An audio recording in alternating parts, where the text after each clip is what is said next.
Olá, tudo bem? Vamos começar a aula do dia 8 de abril e o nosso assunto que a gente vai começar a tratar hoje a gente vai estudar um pouquinho sobre a mecânica dos fluidos. Na verdade, nada mais é que a gente já estava estudando os gases, então tem bastante coisa que está relacionada, né, com os gases, até porque o gás ele é um fluido, então a gente vai continuar vendo um pouco sobre isso. E vocês podem encontrar nos livros, né, Mecânica dos Fluidos ou simplesmente os fluidos. Então, a gente sabe que os fluidos, a física dos fluidos, né, ela é a base da engenharia hidráulica. Então, os engenheiros mecânicos, enfim, eles estão sempre estudando essa parte da física hidráulica, da parte da engenharia hidráulica, para melhorar o desempenho de motores, de equipamentos que utilizam de dispositivos, né, hidráulicos, por exemplo. Os freios dos carros, né, que são hidráulicos, o próprio volante do carro é hidráulico, prensas hidráulicas, elevadores hidráulicos, todos os equipamentos que estão relacionados, que utilizam, né, essa parte hidráulica. Então, precisa estudar e entender um pouco dessa mecânica dos fluidos. Então, a gente sabe que, na verdade, os fluidos, eles desempenham um papel vital na nossa vida cotidiana, né? Porque a gente bebe água, a gente respira, né? O ar que a gente respira é um fluido. Se a gente nada, por exemplo, no mar, no rio, né? Numa piscina, a gente tá nadando num fluido. Eles são responsáveis por exemplo, né? Os fluidos estão relacionados vamos supor, os aviões, né? Que eles acabam voando num fluido, os navios que flutuam, enfim. Toda essa parte está relacionada com os fluidos, né? Por exemplo, o engenheiro ambiental, ele também ele é preocupado com a parte da engenharia hidráulica, da parte dos fluidos, porque, por exemplo, ele vai dimensionar um depósito de lixo, né? Um aterro sanitário, por exemplo, ele vai querer saber qual é a eficiência do sistema de irrigação daquele local, para onde os fluidos vão escoar, né? O churume ali que é gerado, por exemplo, a partir do lixo. Então, enfim, toda essa parte aí está relacionado com a engenharia hidráulica, né? Com os fluidos. Então, mas o que são os fluidos, né? A gente já conversou um pouquinho isso em aulas presenciais, enfim. O fluido, né, a gente diz que é tudo aquilo que pode fluir. Então, na verdade, os fluidos são os gases e os líquidos. Os fluidos, eles não têm forma própria, né? Os fluidos, ao contrário de um sólido, né? Ele é uma substância que ele pode escoar. E ele, assim como tanto os gases quanto os líquidos, que são os fluidos, eles não têm forma própria, eles acabam assumindo a forma do recipiente em que eles são colocados. Então, eles acabam adquirindo a forma do recipiente que eles estão. Se eu coloco 1 litro de água num recipiente redondo, ele vai adquirir a forma do recipiente redondo, ele vai adquirir a forma do recipiente quadrado, enfim. Então, os fluidos, eles não têm forma própria, eles têm a forma do recipiente onde eles são colocados, tá? E a gente vai estudar, né, como eu falei, a parte dos gases e dos líquidos, que são os fluidos. Então, a gente pode dizer que fluido é tudo aquilo que pode fluir, né? Tudo aquilo que pode escoar, eles acabam sendo considerados fluidos. Bom, quando a gente estuda os fluidos, a gente vai começar iniciando um pouquinho sobre a estática dos fluidos. Ou seja, a gente vai fazer o estudo dos fluidos em repouso. A gente vai analisar o comportamento dos fluidos que estão em repouso, por isso estática. E aí a gente vai estar relacionado mais com... Vai ter alguma relação também com as leis de Newton, né? Porque, na verdade, quando a gente estuda os fluidos em repouso, a gente entra um pouquinho lá naquela parte que vocês viram em Física 1, quando a gente entrou na parte dos movimentos, né? Porque a gente vai começar vendo a parte da estática dos fluidos. Mas nós também vamos analisar a dinâmica dos fluidos, né? Que é um pouco dos fluidos em movimento, que é um pouco mais complexo, né? Ou muito mais complexo que a estática. Estudar o movimento dos fluidos, né? A dinâmica dos fluidos é muito mais complexo do que estudar a estática dos fluidos, ou seja, eles parados é muito mais fácil. Mas felizmente, né? A física, enfim, a gente consegue através de modelos idealizados, né? Que eu sempre falo para vocês que a gente parte de uma idealização, nem sempre a gente consegue ser aquilo que é real, né? Desde os gases lá. A gente vai para uma idealizações, modelos idealizados simples e princípios familiares, né? Coisas que a gente acaba já tendo contato no dia a dia, a gente acaba fazendo com que ele fique um pouco mais simples, né? Não tão complexo como a gente gostaria, como deveria, né? Então, a gente idealizando esses modelos, a gente chega numa parte mais simples. E daí, a gente, nessa parte da dinâmica dos fluidos, a gente consegue relacionar com as leis de Newton, com a lei de conservação de energia, que vocês também já viram. Então, fica um pouco mais fácil. Mas a estática, a gente vai iniciar vendo hoje, é um pouco mais simples. A mecânica, né, que na verdade é a dinâmica, vamos dizer assim, dos fluidos, ela já é mais complexa, mas nós vamos tentar fazer uma parte mais simples que com modelos idealizados. Então, o que a gente vai começar vendo? Quais são os principais conceitos que a gente vai começar vendo? Nós vamos começar entendendo um pouquinho de densidade, que vocês já devem ter um pré-conhecimento. O conceito de pressão, mas não só o conceito, mas algumas aplicações, né? Que é diferente daquilo que vocês já viram. E o empuxo. Então, a gente vai ver densidade, pressão, empuxo e suas aplicações. É o que a gente vai começar vendo agora.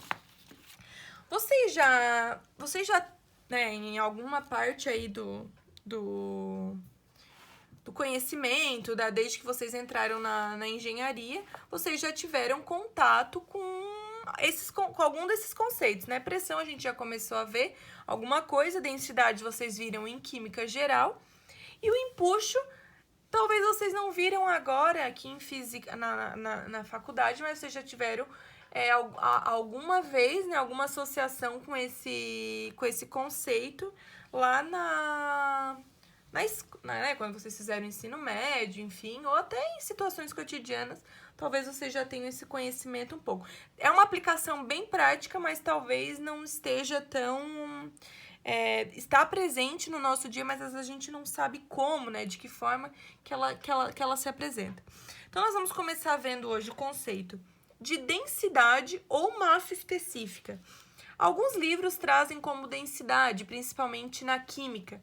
Na física, traz mais o conceito de massa específica, mas está relacionado à mesma coisa, tá? Então, vocês podem encontrar os dois.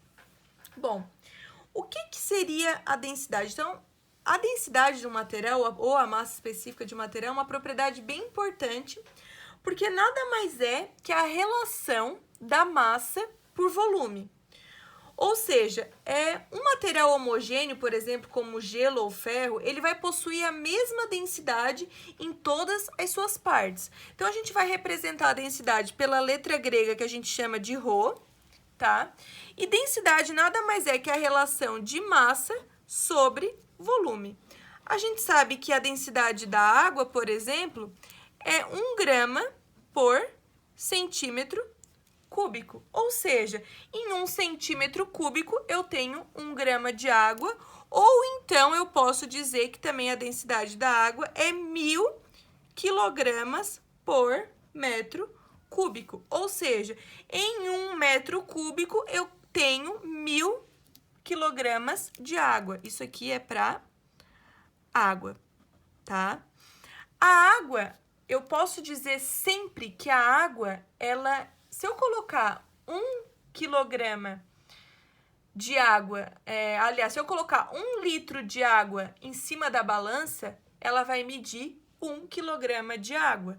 Mas se eu colocar 1 litro de qualquer outra substância diferente da água, a balança não vai indicar que eu tenho ali 1 quilograma, porque eu tenho densidade diferente, ou seja, a quantidade de massa que cabe no mesmo volume é diferente para cada substância. Então, cada substância tem uma determinada densidade, certo? Lembrando, a única substância que é exatamente 1 litro de água, 1 litro dessa substância tem exatamente 1 quilograma, é a água, porque ela tem densidade de 1, ou seja, em 1 quilograma eu tenho 1 litro de água, certo? Agora, se eu pegar o volume, né, um litro de ouro líquido, por exemplo, e colocar na balança, não vai me dar 1 quilograma, porque eu tenho densidade diferente para cada substância, certo? A unidade no sistema internacional de densidade, a unidade disso no sistema internacional é quilograma por metro cúbico. Por quê? Porque a massa é dada em quilograma e o volume em metro cúbico. Então, a unidade no sistema internacional é quilograma por metro cúbico. Mas existe uma relação e uma outra unidade muito utilizada também, que é o grama por centímetro cúbico. Então, eu posso dizer para vocês que 1 grama por centímetro cúbico é exatamente igual a 1000 quilogramas por metro cúbico. É igual, tá? Essa relação aqui a gente pode fazer uma regrinha de 3 depois para se precisar transformar. Então, por exemplo, 2 objetos feitos do mesmo material possuem a mesma densidade, mesmo que tenham massas e volumes. Por quê? Porque eu vou trabalhar em termos de razão. Então, se eu tiver 1 quilograma de ouro ou 10 quilogramas de ouro e dividir, mesmo que ele tenha volumes diferentes, não tem problema, porque eles são feitos do mesmo material. Massa, mesmo que eu tenha massas diferentes, mas eu tenho a mesma densidade. Por exemplo, eu tenho uma chave de aço e um prego de aço. Os dois têm a mesma densidade, porque eles são feitos do mesmo material. Mesmo que eu tenha mais massa, mesmo que eles ocupem um volume diferente, mas a densidade do material que ele é feito é igual, certo? E a água também, né? Se eu tiver 1 quilograma de água ou 10 quilogramas de água, eu tô falando que tem a mesma densidade. Então, eu vou, por exemplo, né? Da água, a gente tem que a densidade da água é 1 grama por centímetro cúbico ou 1000 quilogramas por metro cúbico. Por exemplo, vou pegar aqui uma substância... Deixa eu só pegar aqui. O ar, por exemplo, o ar ele tem densidade de 1,20 quilogramas por metro cúbico. O álcool, ele tem 0,81 vezes 10 na 3 quilogramas por metro cúbico. Ou, né, aqui eu tenho, na verdade, 1 vezes 10 na 3. Então, o álcool, ele tem 0,81, enquanto a água aqui é 1000, né? Ou então eu posso dizer que é 1 vezes 10 na 3 quilogramas por metro cúbico. Aliás, a água aqui tanto faz, né? A água ela é 1 vezes 10 na 3 quilogramas por metro cúbico. A densidade do álcool é 0,81. A densidade, por exemplo, de um determinado óleo, que é o óleo de cozinha, é menor também que a densidade da água. Como que a gente relaciona a densidade? Por exemplo, se vocês misturar água e óleo, eles não se misturam, né? Eles são líquidos immiscíveis.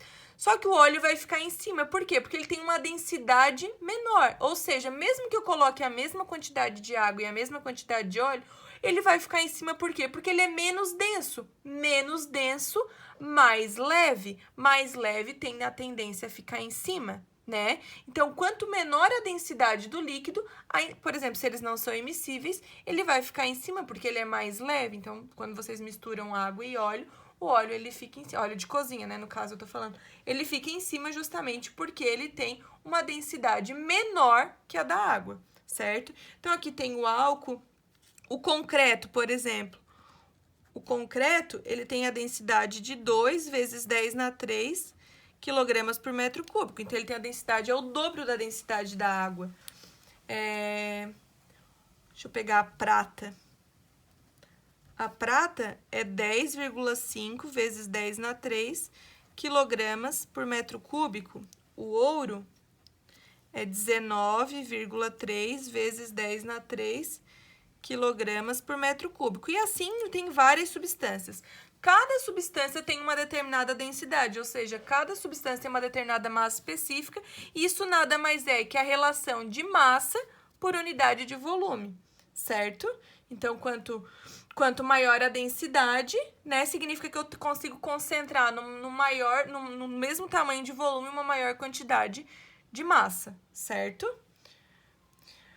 Bom, vou continuar no próximo vídeo para não ficar muito grande o conceito esses próximos conceitos aqui, certo? Então, só lembrando, densidade representada pela letra grega ρ e a relação de massa sobre volume. No sistema internacional, né, que é o que a gente trabalha, a relação de densidade é quilogramas por metro cúbico. E aí a gente pode fazer as transformações, que tem uma outra unidade que é muito utilizada, que é o grama por centímetro cúbico. Então, 1 grama por centímetro cúbico é igual a 1.000 quilogramas por metro cúbico, certo?